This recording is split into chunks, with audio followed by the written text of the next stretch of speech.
নমস্কার বন্ধুরা, আমি স্বাগতা। আমার নতুন একটি ভিডিওতে তোমাদের সবাইকে জানাই অনেক অনেক ওয়েলকাম। আশা করছি তোমরা সবাই খুব ভালো আছো। আজকে তোমাদের সঙ্গে প্রথম পরিচয় করলাম। এটা আমার এই চ্যানেলের প্রথম ভিডিও। আশা করছি তোমাদের ভালো লাগবে। প্রথম ভিডিওটাই তেতো দিয়ে রান্না দিয়ে শুরু করলাম। আজকে বাজার থেকে অনেকগুলো নিম পাতা এনেছিল। নিম পাতা তো এখন প্রায় শেষের দিকে। তো আমরা নিম পাতা খেতে খুবই ভালোবাসি। নিম পাতাগুলোকে ভালো করে বেছে নিয়ে ধুয়ে নিয়ে আমি এইভাবে ভাজা করি।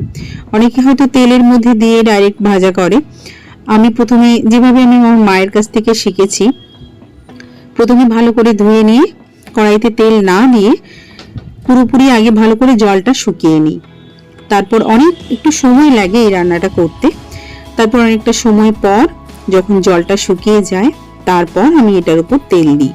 যখন একটু মুচমুচে ভাব চলে আসে, তেল দিয়ে আরো বেশ কিছুক্ষণ এটাকে ভাজা ভাজা করে নিতে হবে, যতক্ষণ না একদম সমস্ত রকম পাতাগুলো ভাজা ভাজা হয়ে যায়, একদম কুড়মুড় করবে ওই রকম সময় পর্যন্ত ভাজা ভাজা করে নিতে হবে। তারপর নুন দিয়ে একদম খুব ভালো করে ভেজে নিয়েছি। এরপরে আরেকটি রান্না করেছিলাম, সেটা হলো ঝিঙে আলু পোস্ত। আর ঝিঙের যে খোসাগুলো, সেই খোসাগুলো বাটা। দাঁড়াও, তোমাদের সাথে কথা বলতে বলতে খোসাগুলোকে আগে একটু বেটে নিই। ওর মধ্যে কাঁচা লঙ্কা দিয়েছি আর একটু কালো জিরে দিয়েছি। কালো জিরেটা অনেকে ফোড়নেও দেয় রসুনের সাথে, তো আমি এর মধ্যে দিয়েই একেবারে বেটে নিয়েছি। ব্যাস, এরপর একটু রসুন থেতো করে নিয়েছি। তারপর এটা একটু লাল লাল করে ভেজে নিয়ে বাটাটা দিয়ে দিলাম। এবার অনেকক্ষণ ধরে নাড়াচাড়ার পালা। অনেকটা সময় ধরে এটাকে এখন নেড়ে নেড়ে জলটা শুকিয়ে নিতে হবে। আর স্বাদ মতো নুন, পরিমাণ মতো হলুদ দিয়ে একটু চিনিও দিয়েছি, দিয়ে ভালো করে এটাকে এখন ভাজা ভাজা করে নিতে হবে।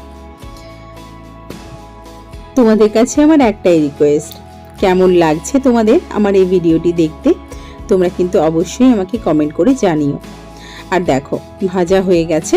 ওপর থেকে একটু কাঁচা সর্ষের তেল দিয়ে এটাকে নাবিয়ে রাখলাম। এরপরে আরেকটি রান্না করলাম।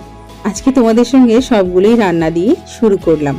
এরপরে ধীরে ধীরে আমার লাইফস্টাইলের আরও কিছু কিছু ব্লগ তোমাদের সাথে শেয়ার করব। আগে দেখি তোমাদের কাছ থেকে কেমন রেসপন্স পাচ্ছি। যদি অনেক অনেক ভালোবাসা পাই, তাহলে এরপরে আরও অনেক অনেক ব্লগ তোমাদের সাথে শেয়ার করব। আমার কথা, আমার সংসারের কথা সব কিছুই তোমাদের সাথে শেয়ার করব। ঝিঙে আলু পোস্ত বানাবো, তাই জন্য সর্ষে, পোস্ত সব কিছু বেটে নিয়েছি, মশলা করে নিয়েছি। আর কালো জিরে আর কাঁচা লঙ্কা ফোড়ন দিয়ে ভাজা ভাজা করে নিয়েছি। আর ভাজাও হয়ে গেছে কথা বলতে বলতে তোমাদের সাথে সবজিটা। তারপর ওই বাটা মশলাটা দিলাম। ব্যাস, কিছুক্ষণ ফুটিয়ে নিয়ে আলু আর ঝিঙে সেদ্ধ হয়ে গেলেই তরকারিটাও রেডি হয়ে যাবে। আজকে দুপুরের মেনু এইগুলোই ছিল: নিম পাতা ভাজা, ঝিঙের খোসা বাটা আর ঝিঙে আলু পোস্ত। এই দেখো, কথা বলতে বলতে এই তরকারিটাও রেডি হয়ে গেছে। তো চলো দুপুরের খাওয়া দাওয়াটা এখন সেরে নিই। প্রথমে তেতো দিয়ে খেলাম। তোমরা কিন্তু অবশ্যই জানিও। সবাই খুব ভালো থেকো, সুস্থ থেকো। কেমন লাগলো ভিডিওটা জানাতে কিন্তু ভুলো না। আর দ্বিতীয় পাতে খেয়ে নিচ্ছি বাটাটা দিয়ে।